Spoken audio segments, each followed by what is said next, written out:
Alors, à l'ère du numérique, ai-je besoin d'avoir un pasteur local alors que j'ai la possibilité d'en avoir beaucoup sur les réseaux? On pourrait reformuler ce terme en cette phrase, en ces deux phrases que j'ai mises ici, ce qui constitue un peu la problématique. Et les chrétiens ne participent pas au programme et au culte dans leurs églises. La question, c'est de savoir, ceux qui ne participent pas bénéficient-ils vraiment de tout le ministère pastoral? S'ils dépendent seulement des pasteurs qu'ils suivent en ligne. Alors la question à laquelle nous voulons répondre, c'est de savoir, n'ont-ils pas vraiment besoin d'avoir un pasteur local? Est-ce que suivre les pasteurs sur le réseau social ou les réseaux sociaux suffirait? Alors, nous pouvons quand même dire que les technologies numériques réinventent notre société en investissant progressivement tous les domaines de notre vie quotidienne et tous les secteurs de l'économie. Alors, nous avons aujourd'hui de l'innovation médicale à la mobilité, en passant par la communication, l'industrie, la sécurité, le traitement de l'information, le développement des loisirs. Le numérique est partout et révolutionnant nos manières de produire et d'interagir avec notre environnement. Alors, voyez un monde vraiment connecté. Cette image nous le montre comment le numérique révolutionne tout le monde entier. Alors, par ailleurs, les technologies, comme nous venons de le dire, ont aussi des effets réels sur l'Église. En effet, à cette ère du numérique, on observe plusieurs types d'effets sur la vie des croyants, des négatifs, mais aussi des positifs.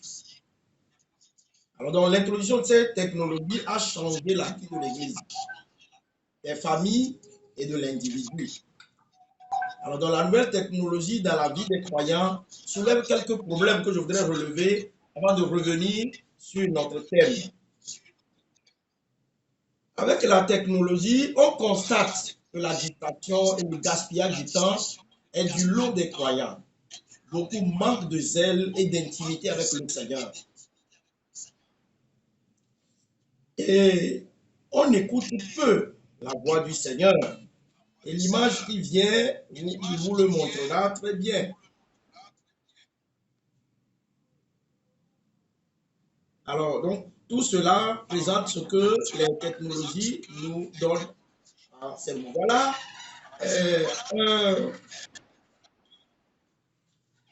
une personne qui est là, l'ordinateur est là, télé allumée, Bible par terre.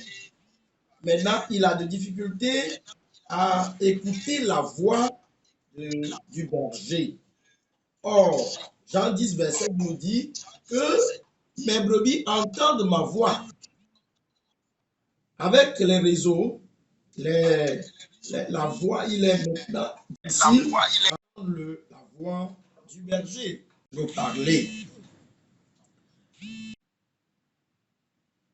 Cette autre image nous montre comment le chrétien, le disciple de Christ, est tiraillé entre les réseaux sociaux et la parole qui est source de sa vie. En fait, avec les réseaux sociaux, nous avons vraiment accès à la parole de Dieu. Nous l'écoutons, nous le lisons sur les téléphones, nous pouvons le lire partout. Parce que à cause des réseaux et des applications que nous avons, l'accès à la parole de Dieu est très accessible. Mais malheureusement, la distraction ne nous permet pas de vraiment bénéficier de tout le bienfait de la parole de Dieu. Ces constats montrent que la technologie nous change. Et c'est ce qui donne raison à cet auteur que je cite. Nous façonnons nos outils et par la suite nos outils nous façonnent. Donc, les impacts et les effets de la technologie suscitent en nous plusieurs préoccupations. Notamment, on se demande quels risques nous font courir les nouvelles technologies. Quels sont les effets de la nouvelle technologie dans la vie des croyants? Quelle contribution les nouvelles technologies apportent-elles dans l'accomplissement de la mission de Dieu? Et de quelle utilité sont-elles vraiment de tout le ministère pastoral, en dépendant seulement des pasteurs qu'ils suivent en ligne? N'ont-ils pas vraiment besoin d'avoir un pasteur local?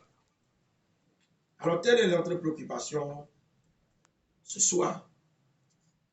À cette préoccupation principale, cette présentation servira de cadre de réflexion et de discussion. Alors, la présentation se fit le but de répondre à la nécessité. Enseigne-leur à garder tout ce que je vous ai prescrit. Je cite Matthieu 28, verset 19. Même si on a la possibilité d'en avoir beaucoup sur les réseaux, il faut un pasteur local. Alors, ce webinaire devra donc discuter les questions suivantes. D'abord, qu'est-ce que l'ère numérique et quelles sont ses caractéristiques et ses effets sur la vie des croyants? De quelle utilité peut-être pour le croyant les pasteurs des réseaux sociaux? Quelles sont les raisons fondamentales qui motivent la nécessité d'avoir encore un pasteur local même à cette ère du numérique? Et une dernière question, peut-on allier un pasteur local et les pasteurs sur des réseaux sociaux pour atteindre les objectifs de Christ pour son Église? Et vous connaissez bien, selon Paul, dans Ephésiens 4, 11 à 16, Christ a donné les 5 ministères, les prophètes, les évangélistes, les apôtres, les pasteurs, docteurs, pour le perfectionnement des saints. Donc, est-ce que nous pouvons ensemble mettre ensemble le ministère d'un pasteur local et le ministère d'un pasteur sur les réseaux pour que nous puissions atteindre les objectifs? Alors, telle est la question, une des questions à laquelle nous allons répondre. Alors, ce soir, pardon, nous, à la fin de cette communication, nous attendons que les participants soient sensibilisés sur la nécessité d'avoir un pasteur local pour bénéficier de tout le ministère pastoral. Ce serait aussi l'occasion de sensibiliser les participants à reconsidérer leur participation au programme et au culte de l'Église pour leur propre édification. Ce serait aussi de motiver les participants à réfléchir, ceux qui surtout, si certains parmi nous, jusqu'à présent, à cause de bons programmes qu'ils suivent sur les réseaux sociaux, ils n'arrivent plus à participer aux activités de l'Église, qu'ils soient motivés à réfléchir sur ce fait et de voir s'il ne manquerait pas quelque chose. Et je terminerai par aussi, lorsque j'aurai terminé, je souhaiterais que nous-mêmes, pasteurs, reconsidérer aussi le numérique, l'ère du numérique comme une opportunité pour mieux nourrir le troupeau. Parce qu'il y a d'autres qui sont seulement sur les réseaux que nous devons aussi atteindre pour le Seigneur. Alors, lorsque nous parlons de l'ère du numérique, qu'est-ce que nous avons en pensée? Que pensons-nous? Quelles sont les idées qui nous viennent en tête? Si c'était en présentiel, j'aurais voulu vous donner la parole pour qu'on échange autour. Mais à cause du temps aussi que nous devons bien gérer, je vais seulement vous donner une définition que j'ai trouvée sur le Wikipédia. C'est vrai, beaucoup n'aiment pas Wikipédia, mais souffrez qu'on prenne cette définition sur Wikipédia. Alors Wikipédia nous parle des nouvelles technologies en ces termes. Les notions de technologie de l'information et de la communication et de nouvelles technologies de l'information et de la communication regroupent les techniques principalement de l'informatique, de l'audiovisuel, des multimédias, d'Internet et de télécommunications. Alors, et tout ce que nous venons de citer permet aux utilisateurs de communiquer et d'accéder aux sources d'informations, parfois même de stocker, de manipuler, de produire et de transmettre l'information sur toutes les formes textuelles, documents, musique, son, images, vidéos, interfaces graphiques, interactives, etc. Alors, en ce qui concerne les nouvelles technologies d'information et de communication, le terme tend à qualifier plus particulièrement les problématiques résultant de l'intégration de ces technologies au sein des systèmes institutionnels, recouvrant notamment les produits, les pratiques, les procédés potentiellement générés par cette intégration. Alors, j'ai suivi un cours sur les nouvelles technologies et mon professeur a présenté ce tableau qui nous donne un peu les statistiques sur comment le digital évolue dans le monde. Et ici, janvier 2020. Tout juste pour votre connaissance, je ne vais pas trop commenter.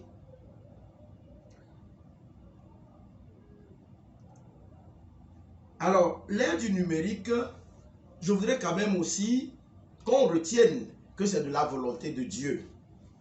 Parce que déjà dans Genèse 1, verset 26 à 28, Dieu nous crée à son image. Et vous savez que c'est Dieu qui a créé tout ce qui existe.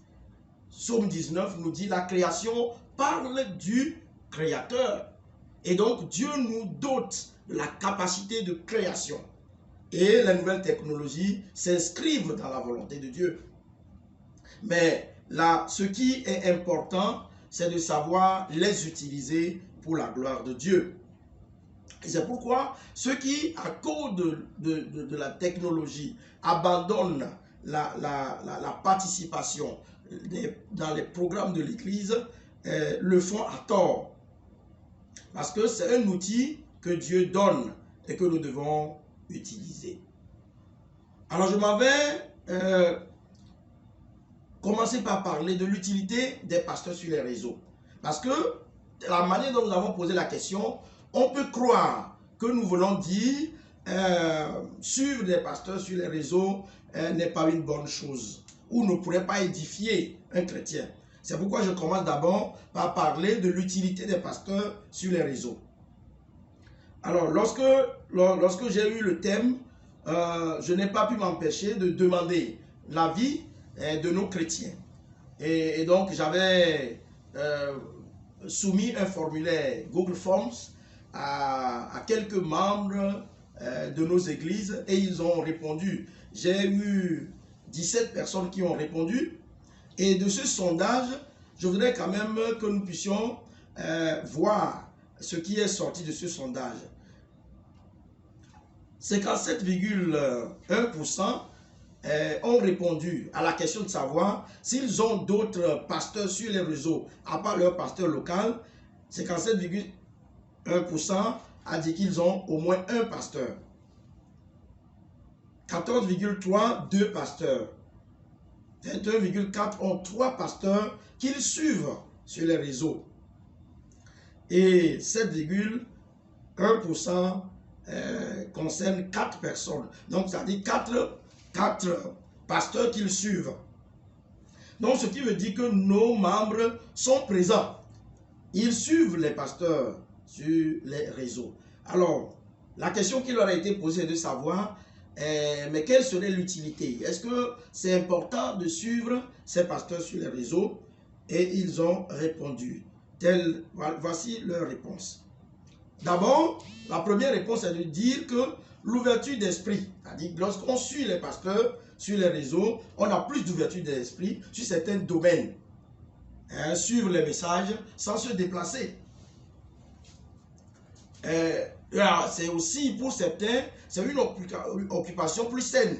C'est-à-dire qu'il les empêche d'aller suivre des vidéos et des contenus qui peuvent les conduire vers le péché. Pour d'autres, l'accès à des conférences. Lorsqu'ils sont sur les réseaux sociaux, ils suivent les pasteurs, ils ont accès à des conférences à des campagnes et autres programmes chrétiens intéressants qui les aident. Et là, ils ne se déplacent pas. Parce que parfois, on peut organiser une conférence en Amérique et ils n'ont pas le moyen d'y aller. Peut-être c'est un pasteur, un cadre très bien. Les réseaux sociaux leur permettent de pouvoir suivre ces enseignements sans se déplacer. Pour d'autres encore, c'est savoir d'autres manières de faire et parfois de confirmer les paroles prêchées par leur pasteur. Parfois, le Seigneur parle à leur cœur et en captant d'autres pasteurs, en écoutant d'autres pasteurs sur les réseaux, ils arrivent à avoir de confirmations sur ce que le Seigneur leur donne. Pour d'autres encore, c'est d'autres perspectives d'enseignement qu'ils suivent, qui rend... Donc, on peut dire quand même que les pasteurs, surtout ceux qui aiment le Seigneur, ceux qui sont dans la vérité, les suivre sur les réseaux est une bonne chose. Ça peut apporter de l'édification. Ça apporte de diversification dans les enseignements. Cependant, suivre uniquement des pasteurs sur les réseaux sans un pasteur local peut constituer un réel danger pour la foi du croyant immature. Parce qu'il risque de s'exposer aux faux prophètes et aux fausses doctrines. Donc, on peut parler d'intoxication spirituelle. Et ça peut les amener même parfois à vouloir critiquer leur pasteur. Et donc, c'est pourquoi il nous faut voir la nécessité d'avoir un pasteur local, même si nous suivons des pasteurs sur les réseaux sociaux. Alors, ce sondage permet de conclure que s'il est utile de suivre quelques pasteurs sur les réseaux, il est plus édifiant de disposer d'un pasteur local dont on suit les programmes d'enseignement, les cultes en étant intégré dans une famille chrétienne, c'est-à-dire une église locale. Cela nous permet d'aborder le point suivant qui nous parle de la nécessité de disposer d'un pasteur local afin de pouvoir bénéficier de tout le ministère pastoral. Alors, lorsqu'on a un pasteur local, on est intégré dans une église, dans la famille chrétienne, alors, quelle nécessité cela, ou quel bénéfice, quel bienfait cela nous donne-t-il? On est mieux nourri. Vous voyez, selon Actes 20, 17 à 18, Paul dit, lorsqu'il a rassemblé à Milet les anciens de l'église, il leur a dit comment il a servi avec larmes et humilité, prêchant la parole, proclamant la parole. Et donc, lorsqu'on est autour d'un serviteur de Dieu et d'un pasteur local, on est mieux nourri, on est mieux soigné. Galates 6, 1 à 3 nous dit, portez les fardeaux les uns les autres. Jacques 5, 13 à 16 nous dit, quelqu'un parmi vous. Vous voyez donc, ce qui met l'accent sur la communauté, la congrégation. Donc, on prend soin de vous. Et même au verset 16, il a dit, si quelqu'un parmi vous a péché, qu'il le confesse à son frère. Ce qui met la nécessité d'avoir les autres autour. Et donc, un pasteur local nous aiderait mieux. Parce que celui qui est sur les réseaux est loin de nous. Même si nous avons la capacité de lui poser des questions, de le joindre, ce n'est pas toujours évident que la connexion puisse permettre à ce que nous puissions avoir cette aide de ce pasteur. On est aussi mieux guidé. On reçoit un meilleur encadrement. On est mieux coaché. On est mieux mentoré. On a un modèle de vie à suivre. Parce que les pasteurs sur les réseaux, généralement, on les voit sur les réseaux, mais on n'a pas leur vie. Leur vie n'est pas exposée. On ne les connaît pas nécessairement. Alors que Paul nous dit dans 2 Timothée 3, 10, il parlait à Timothée que tu as connu ce que j'ai vécu. Je paraphrase. Tu connais ma vie. Tu connais mes souffrances. Alors, ce qui montre qu'un pasteur local est nécessaire pour nous. On est mieux intégré dans une communauté de foi avec un pasteur local. Et on peut peut-être regarder encore dans Actes, lire un petit passage sur Actes chapitre 2, verset 41. On ne lira pas tout, mais je voulais quand même attirer votre attention sur la nécessité d'avoir un pasteur local, même si nous avons la facilité d'avoir les pasteurs sur les réseaux. Alors la parole de Dieu nous dit, ceux qui acceptaient les paroles de Pierre se firent baptiser. Et ce jour-là, environ 3000 personnes furent ajoutées au nombre des croyants. Dès lors, ils s'attachaient à écouter assidûment l'enseignement des apôtres, à vivre en communion les uns avec les autres, à rompre le pain et à prier ensemble. J'ai lu du verset 41 au verset 42 dans la version Semeur. C'est Actes chapitre 2, verset 41 et 42. Alors nous voyons dans ce verset l'importance de la communauté et des apôtres ou les pasteurs ou une équipe pastorale présente à qui nous avons affaire et qui nous accompagne. Et aussi qui on reçoit la prière du pasteur qui est là. Alors, le pasteur local est nécessaire parce que ça nous permet d'avoir une meilleure direction et pratique en vue de l'exercice de nos dons et talents.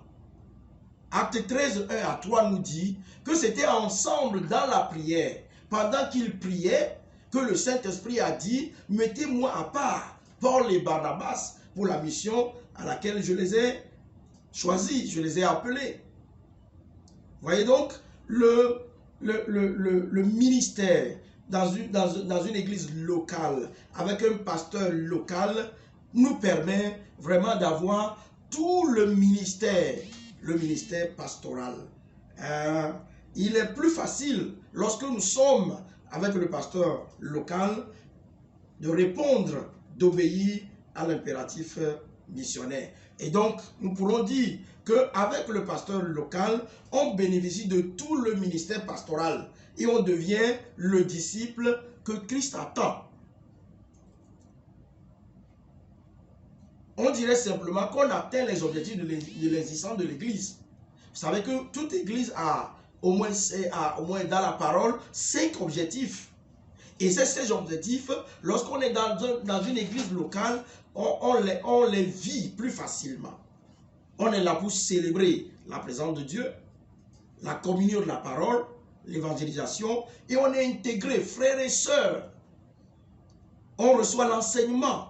Jésus a dit, enseignez-leur tout ce que je vous ai prescrit. Et donc, la nécessité de disposer d'un pasteur local est liée aussi aux objectifs de l'Église. Et lorsque nous sommes à ce 5e objectif, c'est démontrer l'amour de Dieu. Et donc c'est en étant avec un pasteur local que nous pouvons facilement avoir tous ces objectifs, ces 5 objectifs accomplis. Et ces objectifs sont des activités. Ce sont les activités-là qui sont programmées. Et c'est pourquoi si nous ne participons pas à ces activités, nous manquons d'une manière ou d'une autre des éléments qui doivent nous faire développer, croître jusqu'à la stature parfaite de Christ. Parce que à travers les 5 objectifs peuvent être déclinés en des activités. Par exemple, l'activité d'enseignement, l'entraînement chrétien, le ministère de la prière, la lecture biblique. Paul a dit à Timothée, jusqu'à ce que je vienne, continue par lire la parole. Le culte de dimanche, vous voyez, et le ministère d'assistance sociale, c'est ensemble que on pourrait accomplir cela. Donc c'est ça qui rend nécessaire notre participation à l'activité de l'Église, l'Église locale. En somme, nous pouvons évoquer au moins 5 raisons principales nécessitant de disposer d'un pasteur local, même si on a la possibilité d'en avoir beaucoup sur les réseaux. Et je m'en vais les énumérer sans trop les détailler. D'abord, il y a une raison d'ordre théologique. Lorsque nous lisons la parole de Dieu, nous verrons que Dieu est désigné par le titre « le berger ». Dieu est le berger. David pourra dire dans Psaume 23, verset 1, « L'Éternel est mon berger ». Vous voyez, la métaphore là demande que aujourd'hui le chrétien puisse avoir un pasteur. Un pasteur. Et même d'ailleurs, lorsque nous lisons le cahier des charges que Dieu dresse devant le pasteur, dans Ézéchiel 34, 11 à 16, nous voyons la nécessité d'avoir un pasteur local, même si on en a beaucoup sur les réseaux. Et donc, cette raison théologique fonde la nécessité de disposer d'un pasteur local. Voilà le verset ici, dans Ézéchiel 34, verset 11. La Bible dit, « Car ainsi parle le Seigneur l'Éternel. Voici, j'aurai soin moi-même de mes brebis, et j'en ferai la revue. » Au verset 16, il dira, « Je chercherai celle qui était perdue, qui est dans la forme de l'imagination. Je ramènerai celle qui était égarée. Je penserai celle qui était blessée. » Vous voyez, la guérison spirituelle, la guérison des blessures. Je fortifierai celle qui est malade. Et donc on voit à travers cette raison la notion d'appartenance, d'appropriation et de responsabilité. Et donc, un pasteur local assume plus facilement ses responsabilités à l'égard d'un disciple qui vient suivre les programmes, les cultes, qui est présent. Alors, cette raison théologique a un autre verset d'appui, c'est Jean 10, où Jésus dit, je suis le bon berger. Voyez, et nous connaissons ce qu'il a dit. Et ce tableau nous montre ce que le bon berger fait. Il donne sa vie. Les brebis lui appartiennent. Et c'est ce que Jésus veut. Vous le verrez dans Jean 21. Lorsqu'il devait remettre le bâton de commandement à Pierre, il dit, m'aimes-tu? Alors prends soin de mes agneaux. M'aimes-tu? Prends soin de mes brebis. Alors donc ce qui veut dire que la charge revient au pasteur local de bien suivre ceux qui viennent adorer le Seigneur et sur qui le Saint-Esprit l'a établi.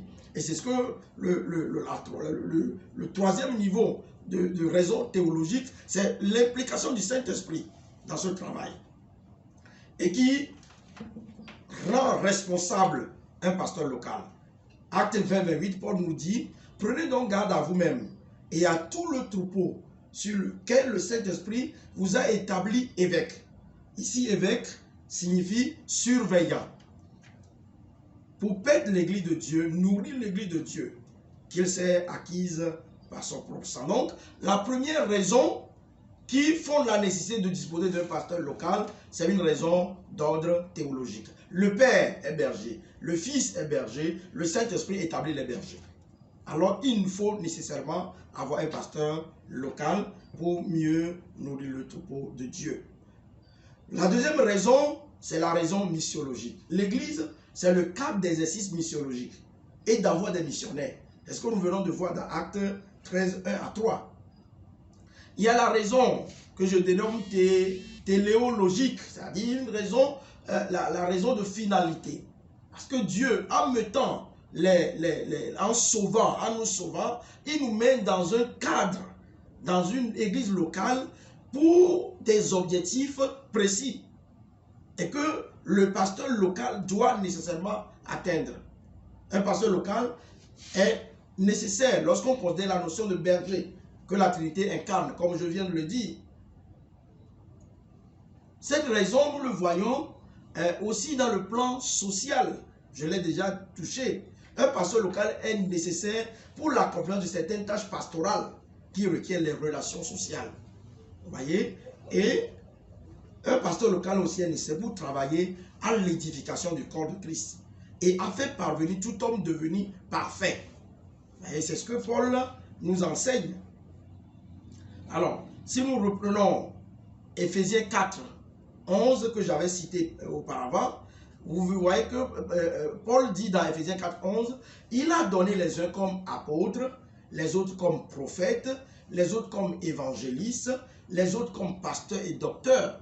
Mais pour quelle raison? Quel est le but? Quels sont les objectifs assignés à cette équipe pastorale qui dirige une église?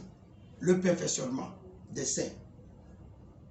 Pour qu'ils puissent s'atteler à l'œuvre du ministère, l'édification du corps de Christ, jusqu'à ce que nous soyons tous parvenus à l'unité de la foi et de la connaissance du Fils de Dieu.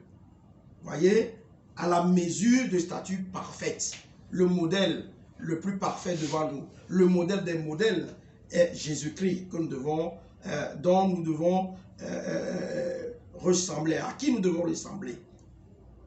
Afin que nous soyons plus des enfants. Vous voyez? Et donc le pasteur local est là pour nous aider à grandir en maturité. Et donc c'est pourquoi c'est nécessaire. Même si nous avons des pasteurs sur les réseaux, nous devons avoir, c'est nécessaire d'avoir un pasteur local.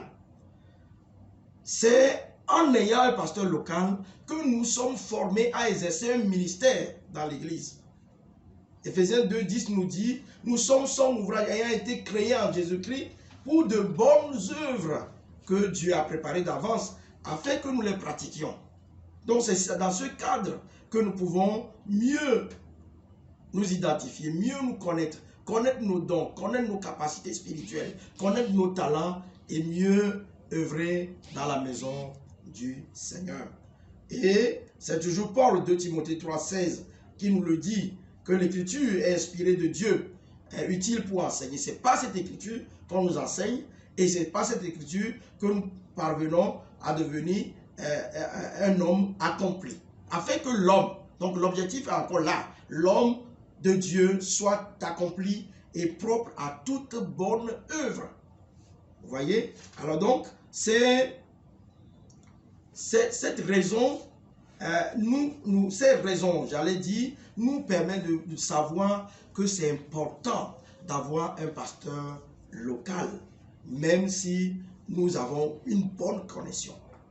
Je mentionne une dernière raison qui fonde la nécessité de disposer d'un pasteur local, et cette raison, c'est celle que je dénomme raison eschatologique.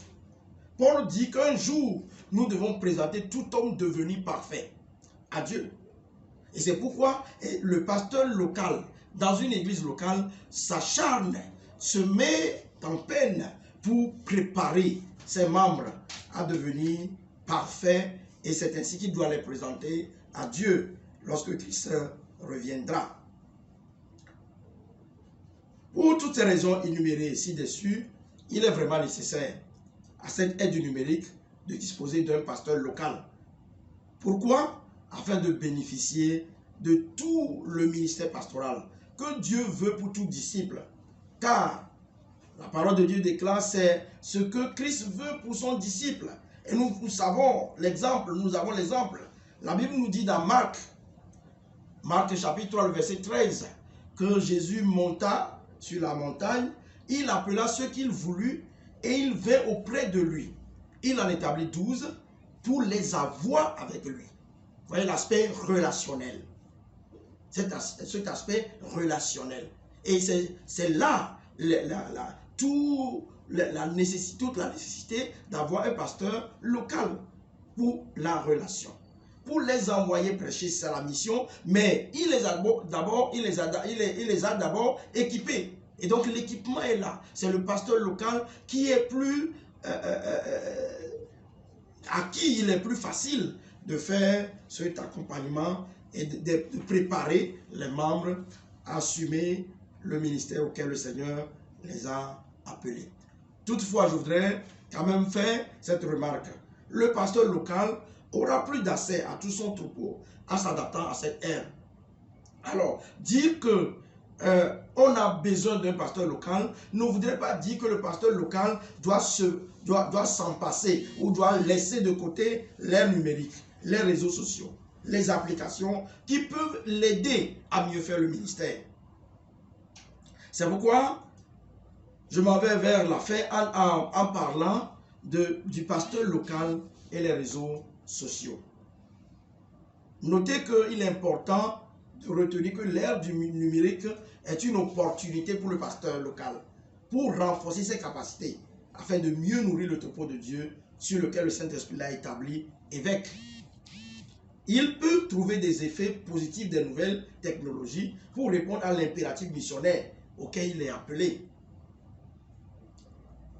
Cette ère du numérique nous offre vraiment des opportunités avec plusieurs applis intéressantes pour le développement de la foi et l'accomplissement de la mission Dei. On peut développer de bonnes stratégies d'évangélisation et de formation des disciples à partir du mobile. J'ai lu un document qui m'a intéressé et dans mon église à Kogan, l'église baptiste Les Bien-Aimés de Jésus de Kogan, j'ai commencé par l'utiliser. On peut mettre une carte, un enseignement sur une carte mémoire. Et même la maman qui n'a pas été à l'école peut l'écouter et être formée comme un bon disciple de Christ. Là, avec les réseaux, on peut mieux aider avec la parole de Dieu dans leur téléphone. Vous voyez, rendre disponible des plans de lecture de méditation sous forme numérique. Et donc c'est pourquoi, oui, dire qu'on a besoin, on a tout le ministère pastoral, on a accès à tout le ministère pastoral en ayant un pasteur local, mais le pasteur local aussi ne doit pas se dérober, ne doit pas fuir les réseaux sociaux, parce que ça peut être une opportunité de mieux faire son travail. On peut partager des versets bibliques avec des questions de méditation par SMS, email, Facebook. Vous voyez? Et donc, on peut créer des structures dans l'église pour s'occuper de cela. Et je voudrais ici saluer et bénir le Seigneur pour la vie de notre bien-aimé pasteur Anthony Azotti, qui est le directeur de cette plateforme WINS, qui fait du bien. J'ai déjà fait former mon fils et un de mes membres dans leur programme pour mieux équiper. Depuis lors, nous enregistrons nos messages sur Facebook et Dieu permet que nous touchons d'autres personnes. Et même Dieu bénit l'Église à travers ces réseaux. Donc, nous atteignons d'autres personnes qui ne viennent pas à l'Église par le numérique. Alors, on peut se faire former. Alors, ce que je vais dire à nos collègues, c'est que, oui, ce que je viens de dire, nos membres ne peuvent pas dépendre uniquement des pasteurs sur le réseau pour avoir tous les bienfaits du ministère pastoral. On a besoin nécessairement d'un pasteur local. Mais le pasteur local ne doit pas aussi oublier que les réseaux sociaux sont des opportunités pour lui, pour mieux faire son ministère. Et donc, il a besoin de se faire former. Et ici, je voudrais nous inviter, nous, serviteurs de Dieu, à nous inscrire à l'école de WINS Impact pour mieux faire notre ministère. Par WhatsApp, je me rappelle au début de Covid, nous avons prié, nous avons fait des veillées sur WhatsApp. Donc, ce qui donne quand même les bienfaits du numérique à notre ministère. Donc, aujourd'hui, nous avons quand même, il est possible d'utiliser toute une gamme d'outils numériques pour la Bible dans notre ministère. Et vous les voyez, je présente ces images pour attirer notre attention. Aujourd'hui, avec Audacity, on peut enregistrer nos messages. Et le membre qui est très loin peut écouter aussi et être édifié. Il y a les méga voice qui sont là. Alors, le disciple de Christ aujourd'hui, comme hier, je m'avais conclu, le disciple de Christ aujourd'hui, comme hier, a besoin nécessairement du ministère d'un pasteur local pour bénéficier vraiment de tout le ministère pastoral. Depuis le rite baptismal, parce qu'on se dit, si on suit seulement le pasteur sur les réseaux sociaux, comment serons-nous baptisés? Donc on a besoin d'un pasteur local qui va s'occuper de cet aspect, l'aspect baptismal. Mais aussi l'aspect pédagogique, l'enseignement que nous devons recevoir, la formation. On a besoin du ministère de son église locale, même s'il est servi avec discernement par les pasteurs des réseaux. Parce qu'il y a certains qui peuvent dire, ils suivent avec discernement les pasteurs sur les réseaux. Même s'il en est ainsi, on a besoin d'un pasteur local pour certains aspects du ministère pastoral. Il faut participer au programme de son église, participer au culte et même travailler à la visibilité de son église à travers les réseaux pour la gloire de Dieu. Si on s'en dérobe à cause des réseaux, on refuse de participer à la vie de l'église, on est en train d'amputer l'Église de ses membres actifs qui doivent aider l'Église à croître et à accomplir sa mission. Il en est de même pour le pastoral, le corps pastoral, qui doit considérer cette ère du numérique comme une opportunité. Opportunité pour renforcer ses capacités afin de mieux prêcher la parole, répondant à cet appel de Paul qui dit prêche la parole. Vous voyez, Paul le dit bien, prêche la parole. Insiste en toute occasion. Je voudrais dire même insiste même à cette ère du numérique. Et Paul le dit que ce soit favorable ou non. Et Jésus dira qu'il a encore d'autres brebis. Et je voudrais dire ce soir qu'on a encore beaucoup de brebis sur les réseaux. Il y a un de mes anciens étudiants qui a maintenant actuellement une église. Et cette église même vient d'ouvrir une école de théologie. Comment a-t-il eu cette église? Par Facebook. Il évangélisait sur Facebook. Et après, tous ceux qui suivaient se sont retrouvés. Donc je pense que c'est les deux, on doit s'inscrire dans les deux dimensions. Locale, mais sans oublier d'utiliser aussi le numérique pour avoir toutes les brebis. Jésus dit qu'il a d'autres brebis. Et je voudrais croire qu'il y a d'autres brebis qui sont seulement sur les réseaux que nous devons atteindre pour le Seigneur. Je conclue finalement en disant, on peut utiliser le numérique pour le rayonnement de l'Église, en vue de la restauration de la gloire de Dieu au sein de l'Église, pour former les ouvriers du Maître et préparer les saints à l'avènement de Christ. Alors que Win Impact, qui se met à notre disposition, soit béni, que le Seigneur bénisse le directeur et bénisse tous ceux qui travaillent sur cette plateforme et avec ce bras de l'Église, que le Seigneur les bénisse. Alors, je conclue en disant simplement, en répondant à ma question, à cette ère du numérique, ai-je besoin d'un pasteur local? La réponse que nous avons donnée ce soir, c'est oui, nous en avons besoin. Mais pourquoi? C'est pour pouvoir avoir accès à tout le ministère pastoral, pour être nourri dans toutes les dimensions. Et toutefois, cela ne voudrait pas dire qu'il n'y a pas de pasteurs, il n'y a pas des enseignements que nous pouvons suivre sur les réseaux sociaux. Nous pouvons les suivre, mais n'oublions pas, ne boycottons pas les programmes de l'Église.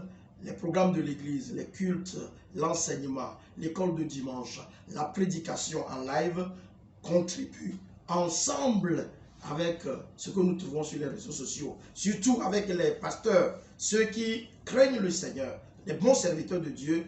Nous mettons ensemble tout cela pour pouvoir être bien nourris et répondre à l'appel du Seigneur, à la mission à laquelle il nous appelle.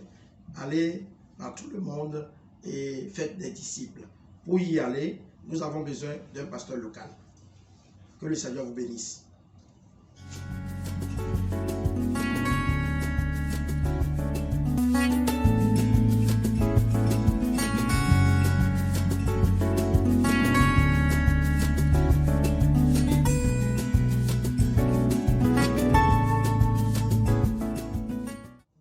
Merci à Papa Rose. Que le Seigneur vous bénisse pour cette question. Je pense que c'est toute une problématique là. La venue du pasteur local. Une fois, j'étais en train d'aller au service et dans ma voiture. J'avais une radio allumée et le débat était là, effectivement, par rapport à la venue du pasteur local. Et les gens, ce ne sont pas des chrétiens, ce n'est pas une radio chrétienne. Et ils disaient qu'ils vont voir comment le pasteur va comment il se comportera, comment il vivra avec le Covid, les situations difficiles. Donc, ce qui pose ce problème. Si nous allons tous sur le numérique, est-ce que les membres seront encore là pour soutenir le pasteur, soutenir le ministère? Mais à mon avis, je pense que tout dépend de la maturité de nos chrétiens. Tout dépend de leur maturité. Même qu'on soit dans une cellule de maison, et d'ailleurs, c'est dans une cellule de maison qu'ils ont fait de grandes choses. Et dans leur maison, il n'y avait même plus d'indigents. Il n'y a même plus d'indigents. Donc je pense que ce que le pasteur local doit faire, c'est de renforcer, qu'on soit à l'église ou qu'on soit dans les maisons, de former les disciples, de former des chrétiens à être des disciples. S'ils sont des disciples, ils sont mus dans leur cœur par l'amour du Seigneur. Et c'est l'amour du Seigneur qui les porte à la libéralité, qui les porte à investir dans le champ de Dieu, qui les porte même à continuer la mission, quelle que soit la situation. Et donc, je crois que l'avenir de pasteur local n'est pas vraiment hypothétiqué si on travaille vraiment à la maturité des croyants. C'est au cas où la maturité manquait que nous allons vraiment commencer par nous lamenter ou par nous alarmer parce que le ministère ne serait pas comme nous le voulons. La survie des pasteurs posera des problèmes.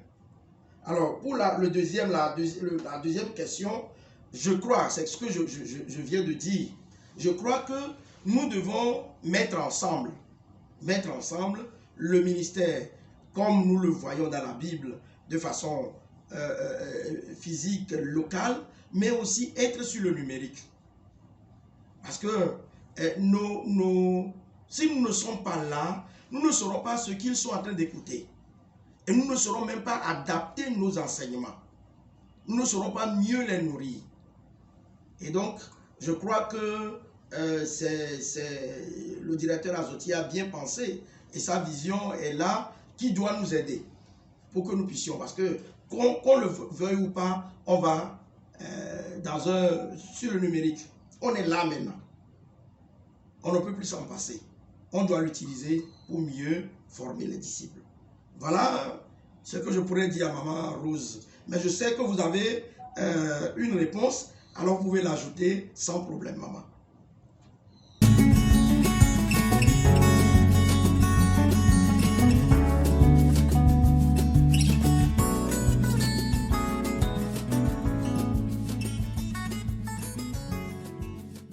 Vu entre-temps, Pasteur L'Avenir, Pasteur Azotier est là. S'ils veulent intervenir d'abord, là, comme ça, je vais mieux encore réfléchir. Parce que c'est une question très pertinente. Comment motiver maintenant nos membres à revenir? Et c'est tout un travail parce que jusqu'à présent, il y a certains de nos membres qui ne sont plus revenus à l'église.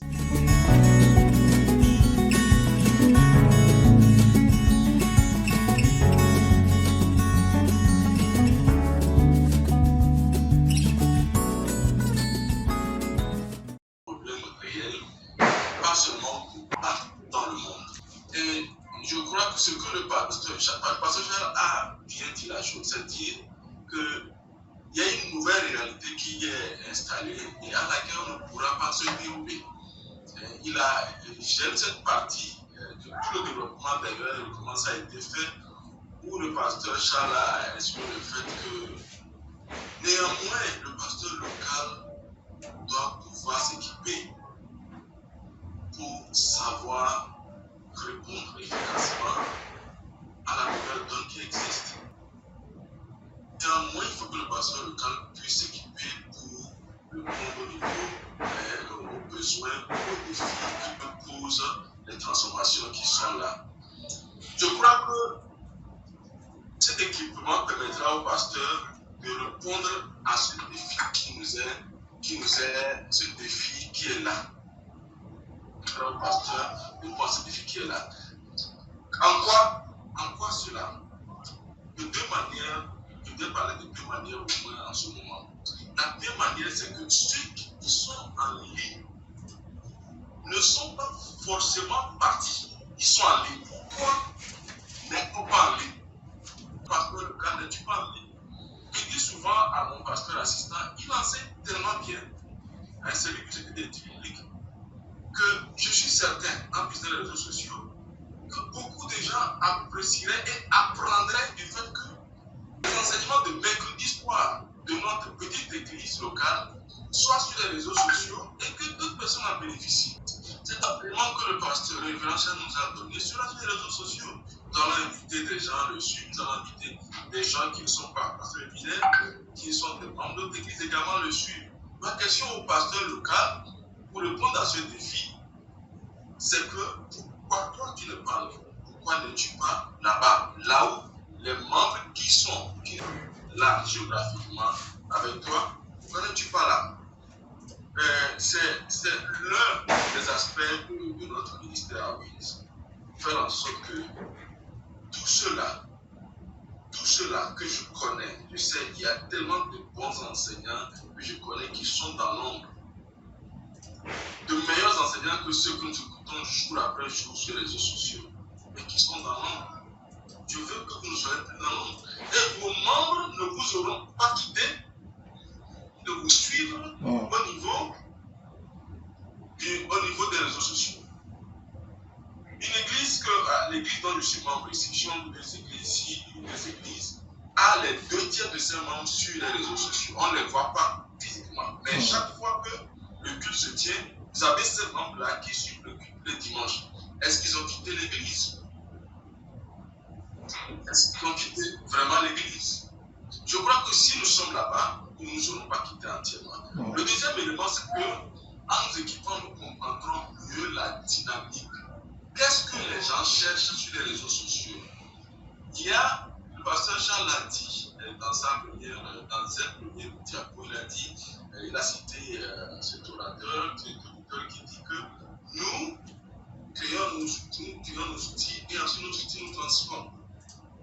Vous voyez, les outils du numérique aujourd'hui nous enseignent quelque chose. Les gens qui vont sur les plateformes des réseaux sociaux ne vont pas là-bas pour s'isoler, n'est-ce pas? Oui.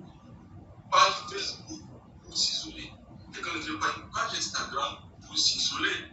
Bien au contraire, pour socialiser d'une autre manière. Alors, qu'est-ce qui manque à la socialisation que nous avons dans les églises? C'est le moment d'apprendre. Si nous nous équipons à comprendre davantage la dynamique, les changements qui sont dans les numériques, nous allons certainement comprendre ce que nous pourrions apprendre du numérique pour la porter dans le local, le physique. Soit que ce que les gens cherchent dans le numérique et qui n'ont pas trouvé dans le physique, nous puissions continuer un pont. Oui. Faire au moins un apport, apporter quelque chose de semblable qui non seulement retiendrait ceux qui sont déjà là, pas délocalisés, mais qui peut-être réattirerait ceux qui sont partis, qui sont davantage le numérique et qui pourraient maintenant retrouver ce qui cherchent le numérique dans notre église locale.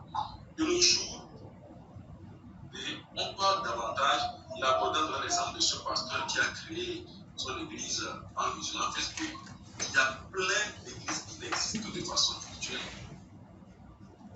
C'est-à-dire que les gens sont églises sans bâtiment, sans rien, mais ils sont églises. Nous allons revenir là-dessus dans le prochain webinaire sur lequel j'ai déjà sollicité le pasteur Charles. J'espère que nous allons aborder vraiment en détail les éléments du ministère sur la réalité numérique dans le ministère. Les gens ont des églises comme ce qu'on appelle des églises numériques.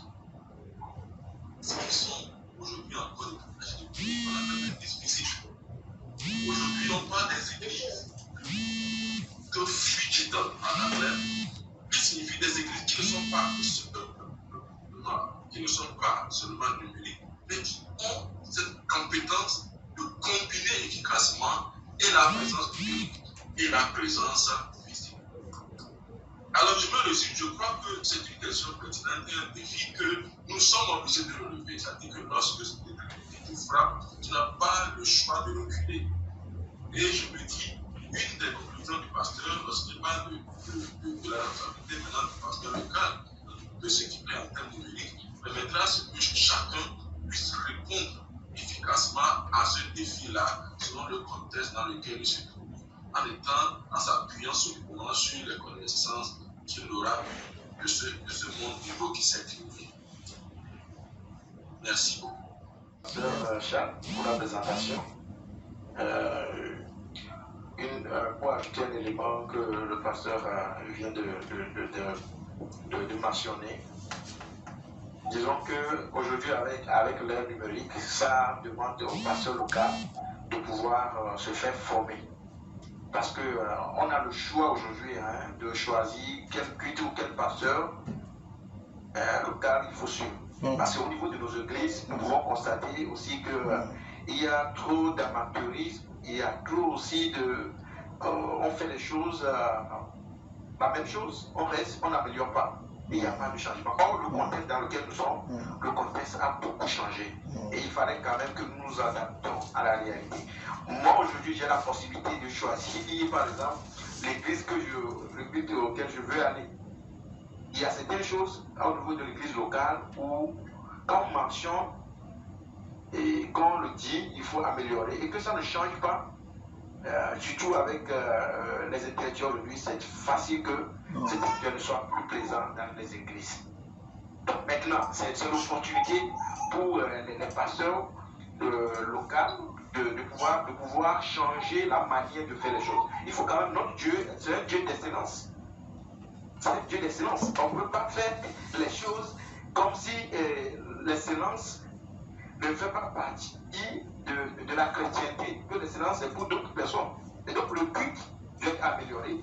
Le temps de l'étude ou de l'interaction avec les Écritures doit être revu.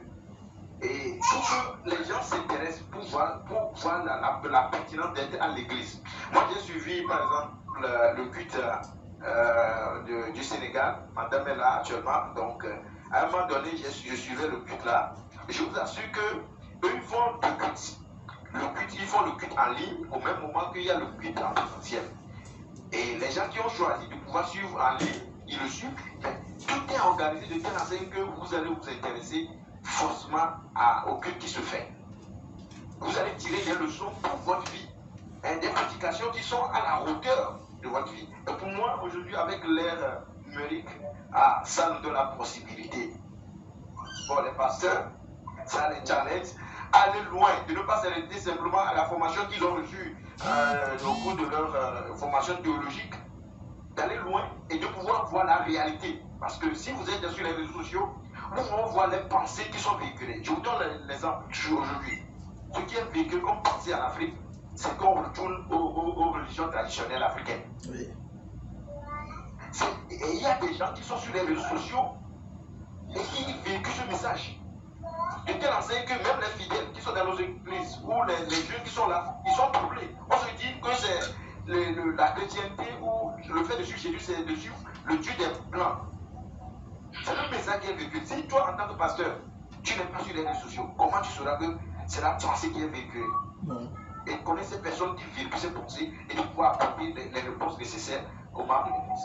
Voilà un peu la contribution que je voulais apporter.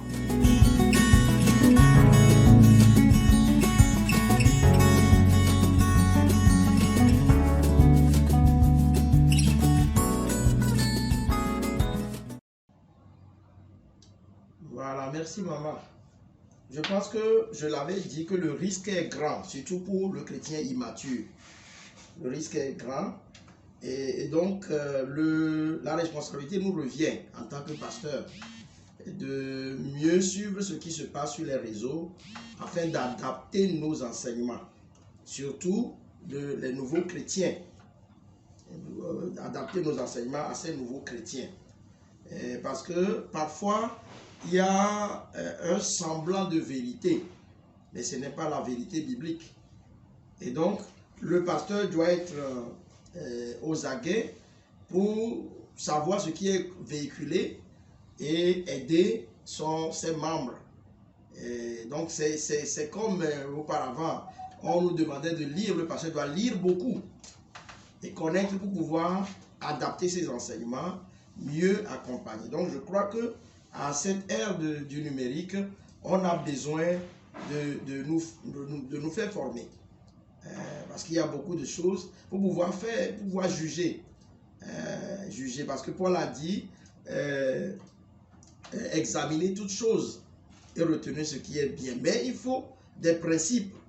Il faut une formation qui nous permet de pouvoir juger de ce qui est vrai, de discerner ce qui est faux du vrai, ce qui est faux de ce qui est vrai. Vous voyez, donc, moi, ce que je peux dire, le risque est grand pour celui qui est immature dans la foi. Mais le devoir revient à son pasteur d'être lui-même formé pour mieux l'aider. Sans formation, le pasteur ne sait pas ce qu'il est en train de suivre et finalement, il va se perdre. Donc voilà ce que je dirais. D'autres pasteurs aussi sont là. Comme c'est un rendez-vous de donner et de recevoir, ils peuvent contribuer. De rejoindre le panel. Je voudrais quand même faire cet apport. Oui. Merci. Je voudrais faire cet apport en disant que